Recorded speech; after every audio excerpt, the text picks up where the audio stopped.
Hello, and welcome to Real Stories Uncovered. Before we start, make sure to subscribe and hit the notification bell. I have no parents. My father was gone since I was born. My pastry chef's mom died in a car accident 3 years ago. As an only child, I was given a pendant that my mom had kept as a keepsake. It was a small pendant with a cute cake motif. I still wear the pendant every day. My mom had never told me the story behind this pendant. What is a gift from my father? There is no way I can find out. There is a now. One morning, I rode my bicycle with my 2-year-old son, dropped him off at the daycare, and then went to work. Noah, bye, Mommy. Me? Be a good boy. I am divorced and live with my son, Noah. My ex-husband and I divorced during the domestic violence. He had fallen behind on his child support payments. Another day to work hard for my son. Noah is charming and a treasure to me. When I arrived at the office, there was a morning meeting.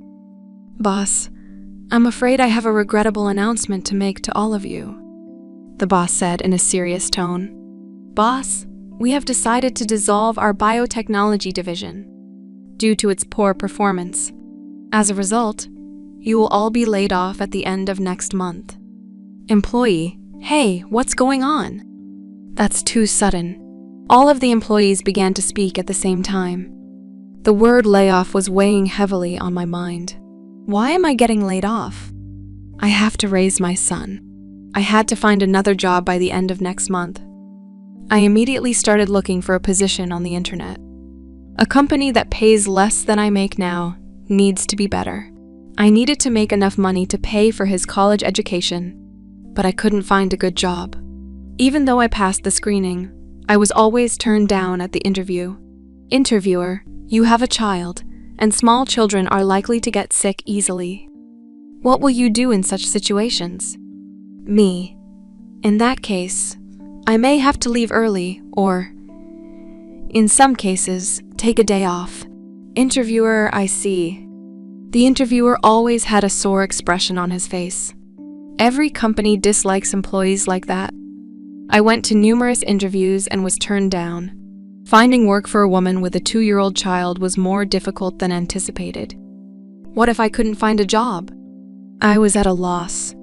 The word despair kept coming to my mind. At that time, I went to a business exhibition and came to Hull in front of a company's booth. I noticed some content on a screen. It was the same project I was in charge of. Of course, because the department will be eliminated. The project will be terminated as well. I stared at the screen, thinking about how hard I had worked all this time. At that point, I was approached by a man who worked for the company.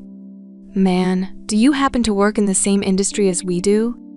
Me, yes, I am. But I will be laid off at the end of this month. It was pointless to put on airs, so I told him the truth. The man then held out a company brochure to me and said, "Our department will hold an entrance exam for mid-career highs next month. Why don't you try it?" Me, I appreciate it. I accepted the company brochure and left the booth. The company was well known. There would be a large number of applicants for the entrance exam. I was sure I would fail again. I sent my resume to the company, thinking I would fail again. I sent in my resume, which passed the screening process, and, much to my surprise, got me through to the final interview. My previous employer had already laid me off and was out of work. I worked part-time as a day laborer and lived off my meager savings. If I missed this chance, there was no way out. As is customary, I spoke to my mom in the photograph on the morning of the interview. Me, Mom, I have an important interview today. Please watch over me, I told my mom in heaven before taking my son into my arms. Me, I have an important interview today. Please wish me good luck. Noah, good luck. My son's whispering words made me feel better. Thank you, Noah. I wrapped my arms around my son and rubbed my cheek against his. When I arrived at the interview room, there were about 10 people there. Out of all of us, only 2 will be chosen. I nervously waited my turn. My name was called after a while. I went into the room where the interview was to take place. The two interviewers were the man who approached me at the exhibition and a 40-year-old woman. For some reason, the woman's gaze was drawn to the pendant on my chest rather than my face. It may be inappropriate stuff to wear for the interview. I thought so and regretted it a little. I have worn it as a good luck charm because it was my mom's mind. What if I fell off because of this pendant? Such anxiety welled up in my heart, but it was too late. After that, I was asked a series of questions, and the interview appeared to go off without problems. Finally, the female interviewer asked me, "May I ask where you got that pendant?" I was taken aback. Me? This isn't a mentor of my late mother. When I answered, the woman looked sad for a moment. Female interviewer, your mother's name was Susan, right? Her words startled me. Me? Yes. Do you know my mother? Female interviewer, yes. I am an old acquaintance of hers. I see. She passed away, she said, as if mumbling. She then resumed her clerical tone, as if she had regained her composure. Female interviewer, that concludes her interview. Thank you very much for your time. We will contact you later with the results. The next day, Saturday, I was at home when I received a phone call from her, the interviewer. It was to inform me of the result of the interview, but she told me, "I happen to be nearby your house. Is it okay if I come to your house?" Me, of course I accepted it. A short time later, she arrived at my house. Female interviewer, I apologize for dropping by so unexpectedly, she said, and held out a box of cakes. Here are some cakes for your mother. Me, thank you very much. I took the cake out of the box, placed it on a plate, and brought a photograph of my mom. The female interviewer looked at the picture and closed her eyes. Meanwhile, I made some tea and set the rest of the cake on a plate on the table. She turned to me after a while, bowed her head, and said, "Your mother was very kind to me before she died." Me? What was your relationship with my mom? When I asked her, she told me about the past.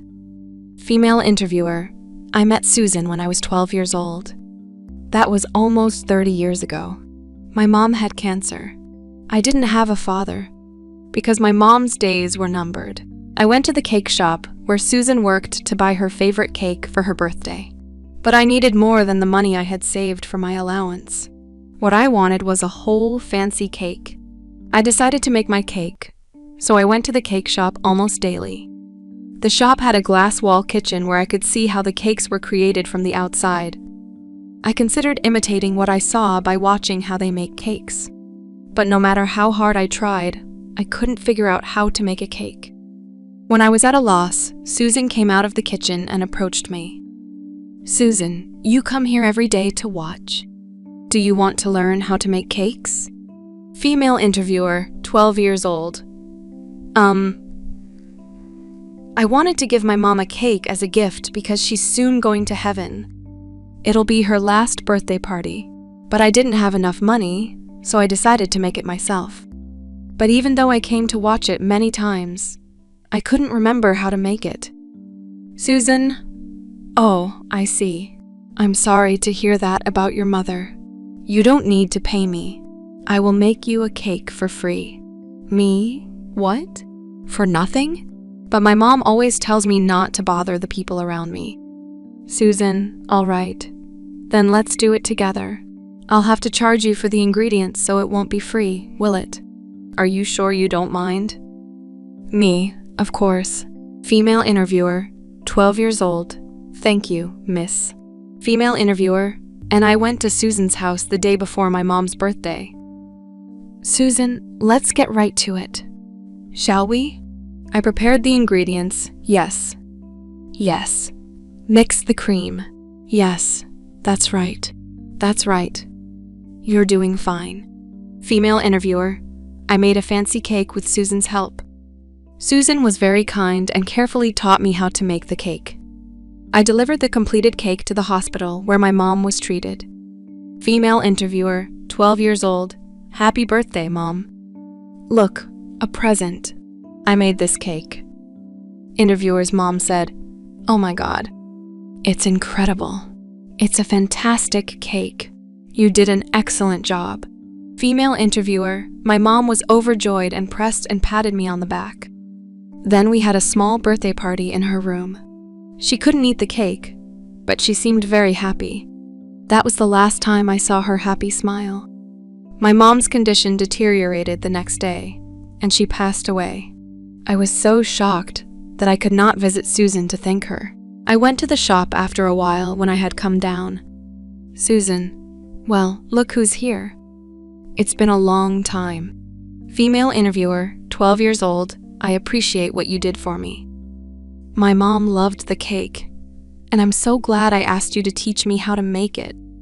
I also made this for you to show my appreciation. I'm good at making accessories. Female interviewer, and I gave Susan a pendant I made myself.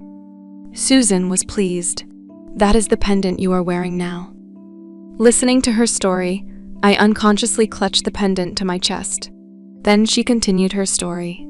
Female interviewer, I was taken in by relatives and moved far away, so I never saw Susan again.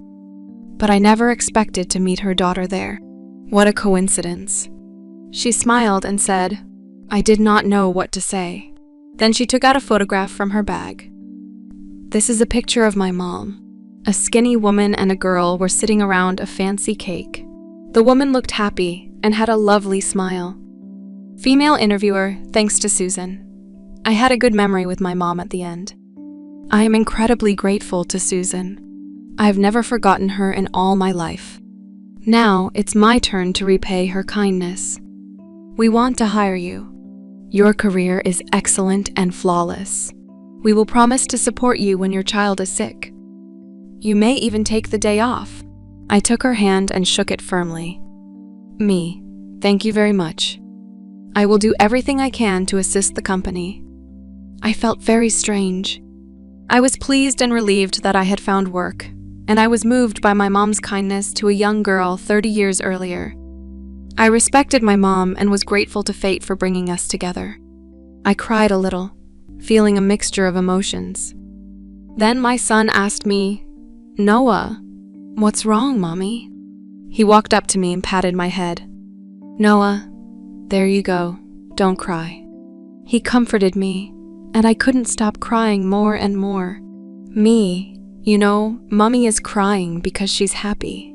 I hugged my son and told him so. Following that, I was rehired at her company and given a gratifying job that used the knowledge and experience I had gained thus far. My salary had also increased from the previous company. Now, I can save money for Noah's school fees. I placed the cake before my mom's photograph and informed her, Thank you, Mom, for always watching over me. At that point, Noah approached me and said to the photograph of my mom, Please take good care of Mommy. I'll do my best too. Oh, that's very encouraging. I tightly hug my son's soft body.